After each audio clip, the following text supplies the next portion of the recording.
What should I know about Veritasium? It was under the blood moon.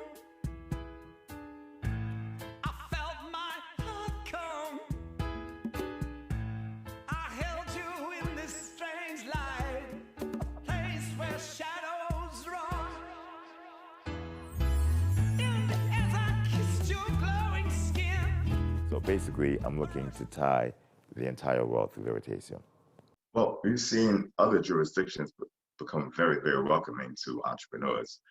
They're aware of basically the flight of talent out of the US, and many other jurisdictions have been very welcoming.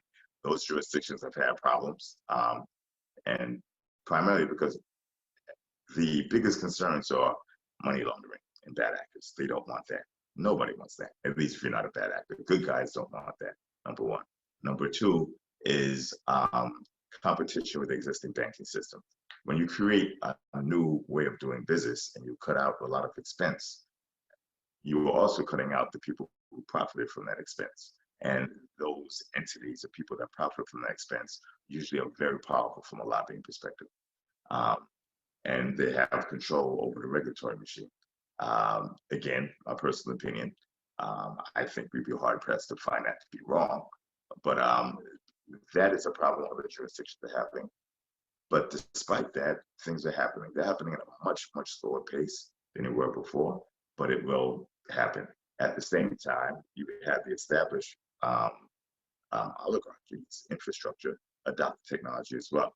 Okay, and they're using the technology to become more efficient, but there's going to be a hard ceiling, a hard stop on that increase in efficiency, because the majority of efficiency is the business model.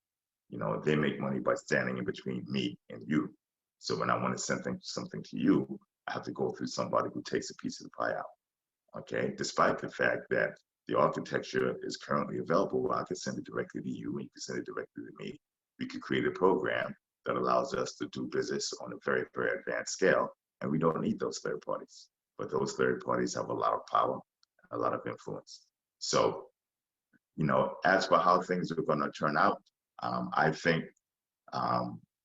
distributed systems, DeFi, peer-to-peer finance, self-sovereign banking is going to get a very big push soon, or a very big dose of recognition. The reason is because the banking system globally is in a very, very big hole. It's a lot of hot water, just like it was back then.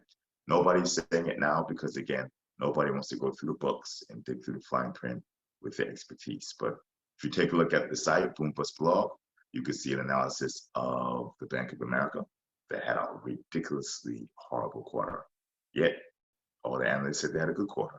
If you go to my website, you can see, if you go to the YouTube channel, type in Reggie Middleton YouTube channel, you can see an analysis of JP Morgan, where everybody lauded they had such an excellent quarter. They had the worst quarter they've ever had, actually. You just simply have to take a look at the fine print.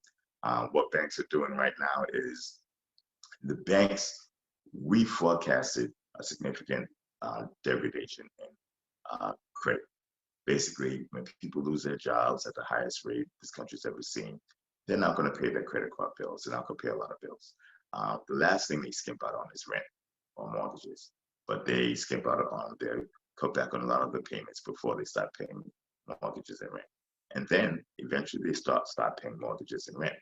If you take a look at the credit metrics of the big banks like Citibank and Bank of America and JP Morgan, you see where their 30-day delinquencies have actually reduced from the previous quarter. So while everybody is losing their jobs and everybody's staying home and all these stores are closed and all these businesses are not operating, they're saying that more people are paying their bills on time than they were last quarter before the lockdown. And there's something wrong with that. The issue is it's accounting shenanigans. The government has forced the banks to issue forbearances. Forbearances when a lender says you don't have to pay this loan for X amount of time, and we're going to take the monies that you're supposed to pay into the loan and the interest you should have paid, we're going to put it on top of the loan's principal amount. So you just owe us more at the end of the year, but you don't have to worry about the monthly payments until that time comes at the end of the year. And we're not going to charge you penalties. If they do that, that means that the people can't afford the loan. Okay, and they broke the contractual agreement. But the government is allowing banks that put these loans into forbearance to consider them being paid timely. Okay, from an accounting perspective and legally, you could say that. Realistically, that's a lie. Okay, if you're not paying timely, it's not paid timely. It's just that simple.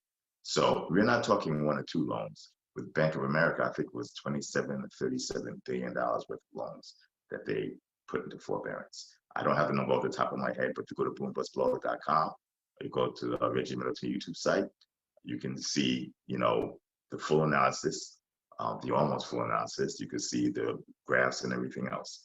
It's not just Bank of America. It's JP Morgan, which is Bank of America is the biggest lender in the United States. JP Morgan is the biggest asset-based bank in the United States.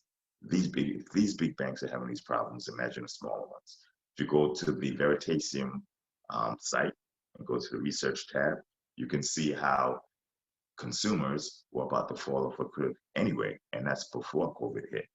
You see they're ready to fall off. So when these banks are forced to face the piper, face the music, they're going to crunch and crash just like they did in 2008. They have a lot more liquidity now, but they also have a lot bigger problem than they did before. Okay, and when you see confidence in the financial system shake, that's when confidence and curiosity, at least, in the distributed blockchain-based DeFi-style finance system will increase, just as it did in 2008.